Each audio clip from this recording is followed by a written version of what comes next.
తిరిగివార్తలకు స్వాగతం. రాష్ట్రాన్ని దోచుకోవడం పంచుకోవడమే లక్ష్యంగా చంద్రబాబు కొన్ని దుష్టశక్తులతో కలిసి ఎన్నికల్లో ముందుకు వస్తున్నారని, ఆయన మాయమాటలు నమ్మి మోసపోవద్దని వైఎస్ఆర్సీపీ మండల మహిళా విభాగం అధ్యక్షురాలు ఎంపీటీసీ సభ్యురాలు కర్రి అనురాధ జోగిరెడ్డి అన్నారు. ఓడూరు గ్రామంలో సర్పంచ్ ఎస్సీసీఎల్ మండల అధ్యక్షుడు బుర్రా రవికుమార్ అధ్యక్షతన జరిగిన వైనేడ్ ఏపీ జగన్ కార్యక్రమంలో ఆమె ముఖ్య అతిథిగా పాల్గొని మాట్లాడారు. చంద్రబాబు మాయమాటలు నమ్మి టీడీపీ పక్షాలకు ఓటు వేస్తే రాష్ట్రంలో పేదల అభివృద్ధి సంక్షేమ పథకాలు రద్దు చేస్తారని అన్నారు.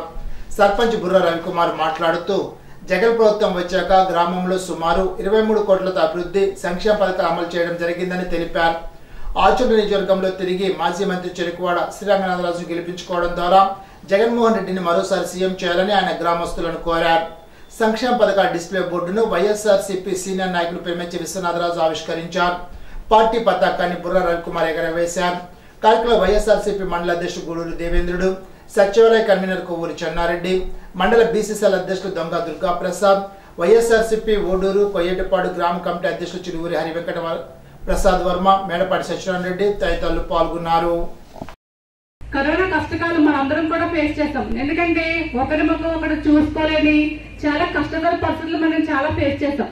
అటువంటి సందర్భంలో మరి ఆయన ప్రతిపాదించిన ప్రతి మేనిఫెస్టోలో ప్రతి పథకాన్ని కూడా మరి అక్క చెల్లెమ్మలందరికీ కూడా అందజేయడం జరిగింది. మరి ఎవరికైనా కరోనా వస్తే క్వారంటైన్ తరలించడం, ఫ్రీగా టెస్టులు చేయించడం, వారికి ఫ్రీ ఫుడ్, ఫ్రీ మెడికేషన్ అందిస్తూ ఫ్రీగా వ్యాక్సినేషన్ కూడా అందజేశారని అవునా కదా.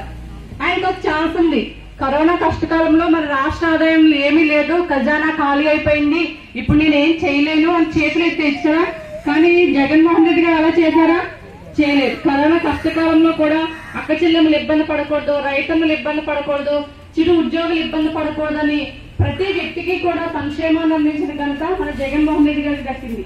అలాగే ముఖ్యంగా మన అక్క చెల్లెమ్మల విషయం చెప్తాను. ఇక్కడ వైఎస్ఆర్ ఆసరా, వైఎస్ఆర్ చేయూత, అలాగే ఒక ఈబీసీ నేస్తం, అలాగే ఒక కాపులకి అండగా ఉంటూ ఒక కాపు నేస్తం, ఇలా మహిళలకు అనేక ఆర్థిక సంక్షేమ పథకాలు ప్రవేశపెట్టడం జరిగింది. అలాగే ముఖ్యంగా గర్భం దాల్చిన అక్క చెల్లెమ్మలకి పుట్టబోయే తన మేనల్లు మేనకోడలు అందరూ కూడా ఆరోగ్యంగా ఉండాలనే ఉద్దేశంతో చక్కటి పౌష్టికాహారాన్ని అంగన్వాడీ కేంద్రాల ద్వారా అందిస్తున్నారు కదమ్మా.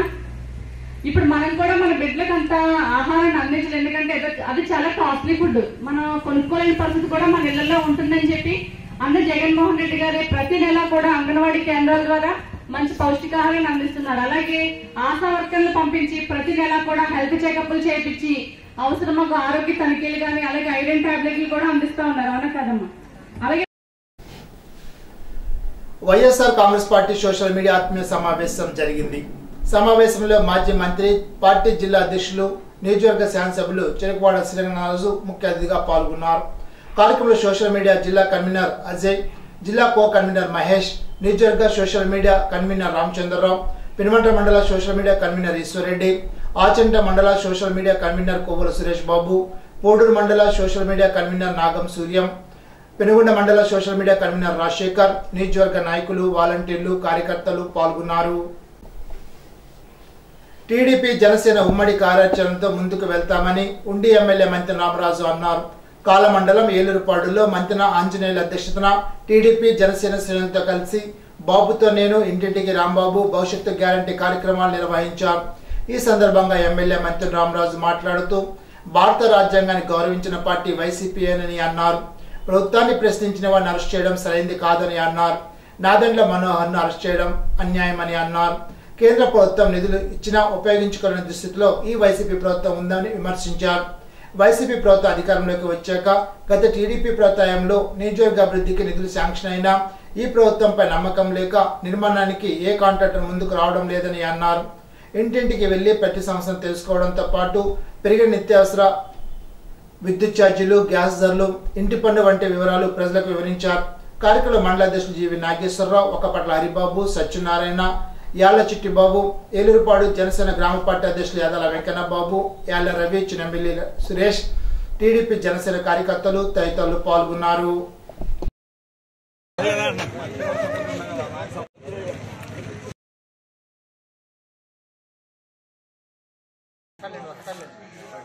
ఉండి నియోజకవర్గంలో మన యొక్క కాళ్ళ మండలంలో ఏలూరుపాడు గ్రామంలో 3వ రోజుగా ఇంటింటికి మన తెలుగుదేశం, ఇంటింటికి మన రాంబాబు, అదేవిధంగా బాబుతో నేను, భవిష్యత్తు గ్యారంటీ, అదేవిధంగా మన యొక్క జనసేన తెలుగుదేశం పార్టీ కలయికల తర్వాత ప్రతి గ్రామాల్లో కూడా మనం వెళ్తూ ఉండటం జరుగుతుంది.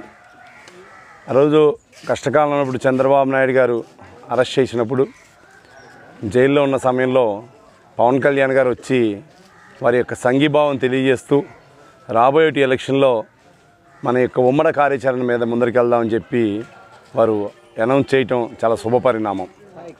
మన ఈ గ్రామంలో చూస్తున్నాం, ప్రతి ఒక్కరు కూడా కష్టాన్ని నమ్ముకుని రోజు కార్మికులై కష్టపడి తాపీ మేస్త్రులుగా కానీ, వ్యవసాయ రంగంలో కానీ, అక్వా రంగంలో కానీ, ఉపాధి రంగంలో కానీ అందరూ కష్టపడి అందరూ కూడా చక్కగా పనిచేసుకునేటువంటి మంచి గ్రామం ఈ గ్రామం. గ్రామంలో నాకు 2 రకాల అనుబంధం ఉంది. మా తాతగారి ఈ గ్రామమే. ఈ గ్రామం నుంచి మేము కలవపూడి వెళ్ళటం జరిగింది. ఈ గ్రామానికి ఏదైనా రాబోయే రోజుల్లో చేయవలసిన బాధ్యత పూర్తిగా నాపై ఉంది. 82,90,000 మంది జనాభా కలిగినటువంటి కాన్స్టిట్యున్సీకి 40 లక్షల రూపాయలు ఇస్తే ఏం చేయాలా? రాజ్యాంగానికి గౌరవం ఉన్నటువంటి పార్టీ ఏదన్నా ఉందంటే ఈ యొక్క జగన్మోహన్ రెడ్డి గారి యొక్క వైఎస్ఆర్సీపీ పార్టీ అని చెప్పి మీ అందరి ద్వారా తెలియజేసుకుంటున్నా. రాష్ట్ర ప్రభుత్వం 50% కట్టక ఈ రోజు కూడా ఆ గ్రాంట్ నిర్వియోగం అయిపోయేటువంటి పరిస్థితి ఉంది. ఈ గ్రామంలో 1,62,00,000లో భాగంగా ఈ రోజుకి 42 లక్షలు కూడా ఖర్చు పెట్టేటువంటి పరిస్థితి చూస్తుంది కేంద్ర ప్రభుత్వం. నమ్మకం మా ప్రభుత్వం మడం తిప్పదు అని చెప్తారు. మరి మడం తిప్పనప్పుడు ఈరోజు ప్రభుత్వ అధికారులు అకౌంట్ ఉంటేనే మేము డబ్బు రిలీజ్ చేస్తామని చెప్పి కేంద్ర ప్రభుత్వం చెబుతుంది. అంటే మీపై కేంద్ర ప్రభుత్వానికి ఎంత మాత్రం నమ్మకం ఉంది గమనించాలా మంది ప్రజలందరూ కూడా. ఈరోజు నిర్వియోగం అయిపోయి కింద ఉన్న పైప్ లైన్లన్నీ కూడా హెచ్డిపి పైప్ లైన్లు వేద్దాం అనుకుంటే ఆ పైపులు పూర్తి కానటువంటి పరిస్థితి ఈ ప్రాంతంలో ఉంది. ఇప్పుడు తూర్పుగోదావరి జిల్లా వార్తలు. పెరువలి మండలం కానూరు అగ్రహారంలో గడప గడపకు మన ప్రభుత్వ కార్యక్రమంలో నిడదవోలు నియోజకవర్గ శాసనసభ్యులు జి శ్రీనివాస్ నాయుడు పాల్గొన్నారు. ప్రభుత్వం అందిస్తున్న సంక్షేమ పథకాలు అధికారుల సమక్షంలో ప్రతి ఇంటికి వెళ్లి సంక్షేమ పథకాలు సక్రమంగా అందుతున్నాయా లేదని తెలుసుకోవడమే కాకుండా వారి అవసరాలను గుర్తించడమే లక్ష్యంగా ఈ కార్యక్రమం నిర్వహిస్తున్నట్లు ఎమ్మెల్యే జి శ్రీనివాస్ నాయుడు తెలిపారు. నిడదవోలు 25-26 వార్డుల్లో తెలుగుదేశం పార్టీ చంద్రబాబు నాయుడు ప్రవేశపెట్టిన బాబు షూరిటీ భవిష్యత్ గ్యారంటీ కరపత్రాలను నిడదవోలు నియోజకవర్గ టీడీపీ నాయకులు కుందుల వీర వెంకట సత్యనారాయణ పంచుతూ వాటి గురించి ప్రజలకు వివరిస్తూ విస్తృత ప్రచారం నిర్వహించారు. కార్యక్రమంలో నిడదవోలు పట్టణ తెలుగుదేశం మాజీ అధ్యక్షుడు గూడపాటి వెంకట్రావు, గుడ్ల బుజ్జి, మధుకూరు రాధా, సత్యనారాయణ, సత్యవతి, నందుల శ్రీనివాస్, వాడపల్లి సూర్యారావు, తెలుగుదేశం జనసేన నాయకులు కార్యకర్తలు పాల్గొన్నారు. నిడదవోలు మండలం తాడిమల్లలో గడప గడపకు మన ప్రభుత్వ కార్యక్రమంలో నిడదవోలు నియోజకవర్గ శాసనసభ్యులు జి శ్రీనివాస్ నాయుడు పాల్గొన్నారు. ప్రభుత్వం అందిస్తున్న సంక్షేమ పథకాలను అధికారుల సమక్షంలో ప్రతి ఇంటికి వెళ్లి సంక్షేమ పథకాలు సక్రమంగా అందుతున్నాయా లేదని తెలుసుకోవడమే కాకుండా వారి అవసరాలను గుర్తించడమే లక్ష్యంగా ఈ కార్యక్రమాన్ని నిర్వహిస్తున్నట్లు ఎమ్మెల్యే జి శ్రీనివాస్ నాయుడు తెలిపారు. ప్రజల సమస్యలు తెలుసుకుని వాటిని వెంటనే పరిష్కరించాలని అధికారులను ఆదేశించారు. నిడదవోలు నియోజకవర్గంలో మిచంగ్ తుఫాను వల్ల కలిగిన నష్టాన్ని మదింపు చేయడానికి నియోజకవర్గ తెలుగుదేశం ఇన్ఛార్జి బురుగుపల్లి శేషరావు ఆధ్వర్యంలో మాజీ ఎమ్మెల్సీ ఆదిరెడ్డి అప్పారావు, నియోజకవర్గ పరిశీలకుడు కటకంశెట్టి ప్రభాకర్, కొవ్వూరు నియోజకవర్గ పరిశీలకుడు గొర్రెల శ్రీధర్, పార్టీ రాష్ట్ర కార్యదర్శి కాశీ నవీన్ కుమార్ పర్యటించారు. వరి, చెరుకు, అరటి, కూరగాయలు, పూల తోటలను క్షేత్రస్థాయిలో పరిశీలించారు. 2,900 ఎకరాలు నష్టం వాటిల్లిందని, 20 కోట్ల మేర రైతులు నష్టపోయారని తెలిపారు. బాధితులకు నష్టపరిహారం అందజేయాలని ప్రభుత్వం డిమాండ్ చేశారు. టీడీపీ కార్యకర్తలతో పాటు జనసేన కార్యకర్తలు ఈ పర్యటనలో పాల్గొన్నారు. అధిక వర్షాల వల్ల రైతాంగం చాలా తీవ్ర నష్టానికి గురయ్యారు. పంట చూస్తూ ఉన్నాం. ఎకరానికి 45 బస్తాలు పండినటువంటి పంట ఈవేళ కనీసం రైతు పాలిట శాపంగా తయారైందని అంటే చాలా బాధ, ఆవేదన వేస్తూ ఉంది. అంటే ఈ ప్రభుత్వం కనీస బాధ్యత లేకుండా ఎక్కడా కూడా క్రాప్ ఇన్సూరెన్స్కి సంబంధించి ప్రీమియం చెల్లించలేదు. ఏదో ఇన్పుట్ సబ్సిడీ అని వాడు 8,000 10,000 ఇస్తే ఎవరికి సరిపోదు. ఇవాళ ఒక రైతుకి ఒక ఎకరానికి చూస్తే కనీసం అదము పక్షం 50,000 రూపాయలు రైతాంగం నష్టపోయినటువంటి పరిస్థితి. మొన్న తుఫాను, మొన్న రబీలో, ఇవాళ ఖరీఫ్ వచ్చేసరికి ఖరీఫ్లో మళ్ళీ తుఫాను వస్తే ఈ ప్రభుత్వానికి చేమ కుట్టినట్టు కూడా లేదు. తప్పకుండా ప్రతి వరి సాగు చేసినటువంటి రైతాంగం ఎవరైతే నష్టపోయిన వాళ్ళు ఉన్నారో చూడండి ఎంత దారుణంగా మొలకలు వచ్చి, ఇది భూమిలో ఉన్నటువంటి ఇది ఎంత దారుణంగా మొలకలు వచ్చేస్తే ఆ రైతుకి ఏ విధమైనటువంటి ఇది ఉండదు. కనీసం దీన్ని దమ్ము చేసుకోవడం తప్ప వాళ్ళు దీన్ని మాసులు చేసేటటువంటి పరిస్థితి కూడా లేదంటే ఒక మనిషి రైతాంగానికి ఉండేటటువంటి బాధ ఏంటో అర్థం చేసుకోవాలి. మనకి భోంచేస్తున్నాం, అన్నం 5 ఏళ్లతో నోట్లో పెట్టుకుంటున్నామంటే అది రైతు కష్టంలోంచి వచ్చింది. రైతు కష్టాన్ని విస్మరించినటువంటి ప్రభుత్వాలు ఏవి కూడా నిలబడవు. ఎంచేతంటే రైతును ఆదుకోవాలి. కనీసం బుద్ధి తెచ్చుకుని ఈ 2-3 నెలలైన మంచి పాలన అందించండి, రైతుని కాపాడండి అని చెప్పి మేము వేడుకుంటా ఉన్నాం. కాబట్టి ఈవేళ రైతులందరూ కూడా డిమాండ్ చేసేది ఏంటంటే మా యొక్క నష్టాన్ని గ్రహించి మాకు ఎకరానికి 50,000 రూపాయలు ఇస్తేనే కానీ బట్ట కట్టలేము.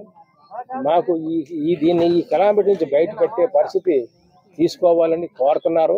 ఆ విధంగా తీసుకోకపోతే ఆరుగాలం కష్టపడి 10 ఏళ్ళు భూములకు చొప్పించి చేస్తున్నటువంటి వ్యవసాయం ఆ రైతులు లేకపోతే మన వరన్నం తినే పరిస్థితే లేదు. అందు గురించి రైతులకు మనకి నాటు. ఇప్పుడు ఏలూరు జిల్లా వార్తలు.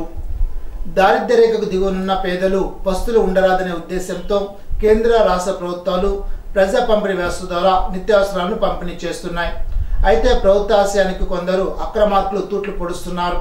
ప్రభుత్వం సరఫరా చేస్తున్న రేషన్ బియ్యాన్ని పక్కదారి పట్టిస్తూ కోట్లు ఆర్జిస్తున్నారు.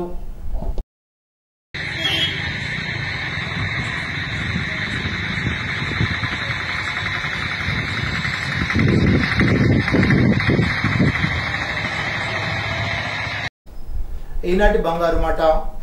చివరి వరకు పోరాడగల ధైర్యం ఉన్నప్పుడే ఏదైనా సాధ్యమవుతుంది. చెగువేరా. ఈ వార్తలు ఇంతటితో సమాప్తం. తిరిగి బిజినెస్ లో కలుసుకుందాం. అంతవరకు సెలవు. నమస్కారం.